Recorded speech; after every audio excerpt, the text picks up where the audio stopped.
Welcome to the Totally Honest Cooking Show. I'm Mark. Today we're making loaded cauliflower casserole. I was looking for healthy recipes and I found this instead. Let's go! Recipe starts with turkey bacon. I know what you're thinking. Mark, why? I thought that too. And then I thought, there's a lot of fat in this already. We might as well at least pretend like we're being healthy a little bit to satisfy my healthy recipe desire. If you want to use regular bacon, use regular bacon. I'm not a food cop. I'm not going to stop you. I'll be honest with you, Internet. I'm not sure I've ever had turkey bacon. I scoff at it whenever I see it. Yeah, it's not bacon, but it's fine. It's inoffensive. I wouldn't eat it as bacon, but in a cauliflower casserole, why not? With that done, our next step is to butcher our cauliflower. I've already cut it in half because I forgot to hit record again. Brown spots are fine. Purple spots are fine. Brown spots indicate that there's some bruising or some aging. And purple spots are actually healthy. I can't explain why, but I Googled it. And I like to cut the root out before washing it because the root is dirty. Next, you're going to want a steamer basket. They're not just a cool thing to put your action figures in 1985. Spaceship. You're going to want to fill the water to just below the bottom of the spacecraft. And while we're waiting on that, I'm going to cut these florets down a little bit so they're a little less chunky. Then we're going to start loading up our steamer basket by the fistful. Then we're going to cover it and start the timer. We're looking for 15 or 20 minutes. 8 ounces of baby Bella mushrooms. I'm going to go ahead and wash these. And we're roughly chopping these guys, which means that you can just do one of these.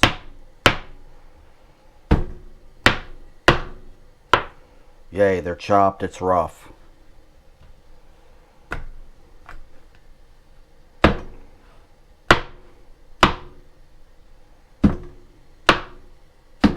I got them to the approximate size I think they should be, so we're stopping. Yay. Also, fun fact, if you have a lid hole like this, you're not supposed to cover it while steaming.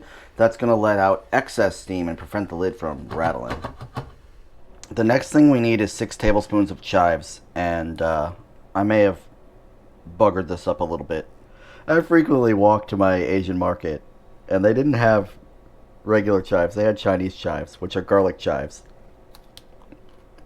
They do taste of onion, but they also taste of garlic.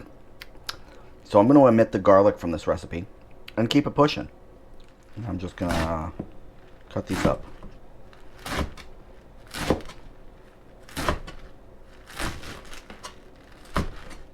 And we needed 6 tablespoons, so this will work. Heaping 1/3 tablespoon is about 6 tablespoons. And I'm going to bung it in the bowl with the mushrooms. Also, in this amount of time, my cauliflower is done steaming. Nice and tender. I was not supposed to throw in all of the chives at once, which is why you should read before you do things. You wanted about half of the chives. That's about half. Good job, Mark. Thank you, Mark. But Mark, you said at the beginning of this it would be unhealthy. I haven't seen anything unhealthy yet. That's because our friends mayonnaise and sour cream are showing up for the party a little late. Half a cup mayo. Half a cup sour cream. Yay. Half a teaspoon kosher salt. If you're not using garlic chives, add a clove of garlic, minced. I didn't quite get the bacon to the crumble level, but we're going to just go ahead and slice it up. And because I learned how to read in the intermission, we're using half of the bacon this time. Couple twists of pepper. 1 cup of Colby Jack cheese. And another cup for a couple minutes from now. Preheat the oven to 425 degrees and then stir this bad boy together.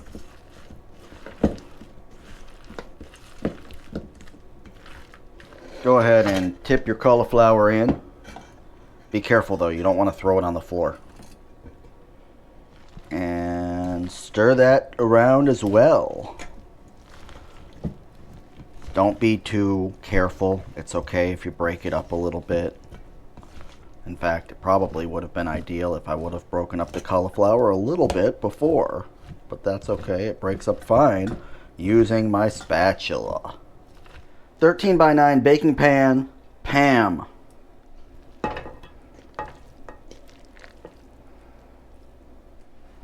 Remainder of the cheese. Remainder of the quote-unquote bacon. Stick it in our preheated oven for 20 minutes. 20 minutes later and it's done. The bacon's a little bit more charred than I would like, but what can you do? Some more of our chives on the top. Kind of color balance. Okay, this is what we got. Okay, is it good? Yes. Yes, it's good. I would probably go lighter on cooking the bacon so that it can crisp up on top because this is way too carbonized. Now, that being said, given the effort, given everything that I put into it, I think I would prefer a potato, personally. Let me know your favorite way to make vegetables better in the comments below. Like, subscribe, ding the little bell, and I'll see you next Wednesday. Bye.